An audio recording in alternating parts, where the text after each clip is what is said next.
Boker Tov, nous sommes le 16 mars 2021. C'est l'heure du premier journal d'information en direct de Jérusalem sur Radio Kalita.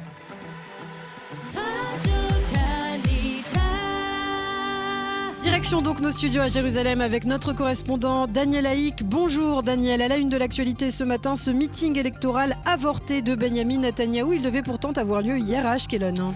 Oui, Boker Tov, Ilana, une annulation à la dernière minute qui aurait été provoquée par des menaces de tirs de roquettes palestiniennes à partir de Gaza vers la ville du sud du littoral israélien, Ashkelon. Donc, dans l'entourage du Premier ministre, on affirme que c'est une conversation téléphonique et politique de toute première importance qui aurait entraîné cette annulation. Mais il est possible donc que ce soit un film vidéo du djihad islamique diffusé sur les réseaux sociaux hier, un film de propagande menaçant qui serait donc à l'origine de cette brusque annulation. Il faut rappeler qu'en septembre 2019, une roquette avait été tirée par les Palestiniens en direction d'Ashdod alors que le Premier ministre participait à un meeting électoral sur place. On avait vu alors M. Netanyahou exfiltré dans la précipitation du meeting électoral par les agents de la sécurité rapprochés. Et restons Daniel sur la scène politique à une semaine du scrutin. Yair Lapid est sorti de sa réserve et a révélé ses véritables ambitions. Oui, effectivement, Ilana, pour la première fois, Yair Lapid s'est dit prêt à diriger le pays. S'exprimant lors d'une interview au Jerusalem Post, Lapid a déclaré « Le temps du changement est arrivé en Israël. Je suis prêt, mon parti est prêt. Nous avons les bons plans, les compétences et l'expérience. J'ai occupé les fonctions nécessaires et si j'en ai l'opportunité, je serai heureux de servir ainsi mon pays », a déclaré Lapid hier lors d'une convention justement du Jerusalem Post. Dans cet entretien, Lapid s'en est pris à Benyamin Netanyahou ainsi qu'à Naftali Bennett et Gideon Sa'ar qui eux aussi, il faut le rappeler, aspirent à diriger le pays. Je vous rappelle également que Yair Lapid a décidé de changer de tactique électorale depuis hier et qu'il tente de ponctionner désormais des voix auprès du parti bleu-blanc conduit par Benny Gantz. Lapid considère en effet que cette formation n'a guère de chance de passer au-dessus du seuil d'éligibilité et il s'efforce donc de récupérer ces voix avant qu'elles ne soient jetées selon ses estimations à la poubelle au lendemain des élections. Et pendant ce temps, les tensions entre Benyamin Netanyahou et Naftali Bennett éclatent à nouveau au grand jour. Oui, et au fur et à mesure que l'on approche de l'échéance électorale, le ton monte entre les deux leaders. Hier, Benyamin Netanyahou a appelé Naftali Bennett à affirmer clairement qu'il ne s'associera pas à un gouvernement conduit par Yair Lapid, mais Bennett ne lui a pas donné satisfaction. Réagissant à cette demande, le leader de Yamina a déclaré « Entendre le mot engagement dans la bouche de Benyamin Netanyahou, c'est aussi incohérent que d'écouter un voleur parler d'intégrité ». Fin de citation. On estime que Benyamin Netanyahou est déterminé à ponctionner lui aussi des voix du parti de Naftali Bennett afin de réduire ses exigences au lendemain du scrutin.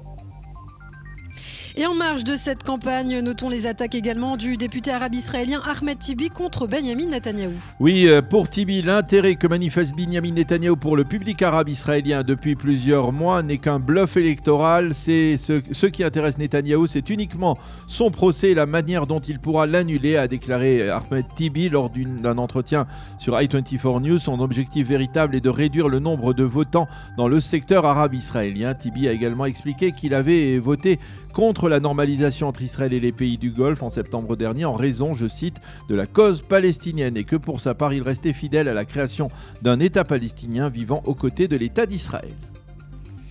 Dans le reste de l'actualité, sur la scène sécuritaire à présent, un attentat a été déjoué hier soir près de la localité de Beth-El. Oui, des terroristes ont lancé des bouteilles incendiaires en direction de plusieurs maisons de la grande localité de la région de Binyamin.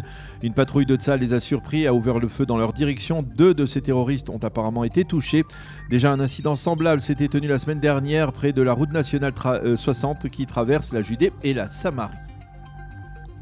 Et puis un mot, Daniel, de cette tension diplomatique entre Israël et la Jordanie, elle se poursuit.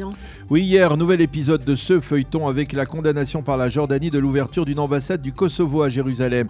Pour les Jordaniens, toute mesure visant à modifier le statu quo dans la ville sainte est nulle et non avenue. Selon Amman, cette décision est contraire au droit international. Je vous rappelle que le Kosovo a inauguré dimanche une ambassade à Jérusalem, devenant ainsi le premier pays musulman à reconnaître Jérusalem comme capitale de l'État d'Israël.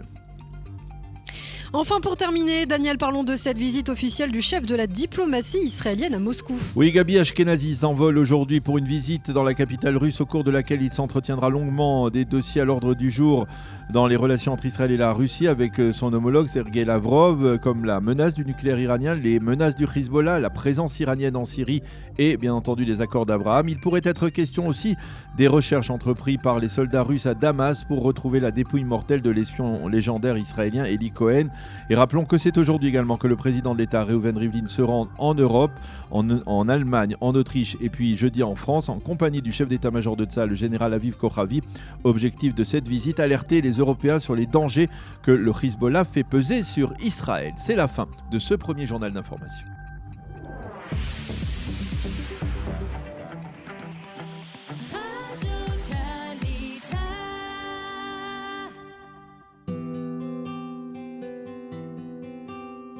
La météo pour terminer ce premier journal d'information. Baisse des températures, possibilité de légères pluies éparses dans le nord du pays aujourd'hui. Les températures resteront tout de même conformes à la moyenne saisonnière. Il fera aujourd'hui 17 degrés à Jérusalem, 21 à Tel Aviv et 30 degrés à Eilat.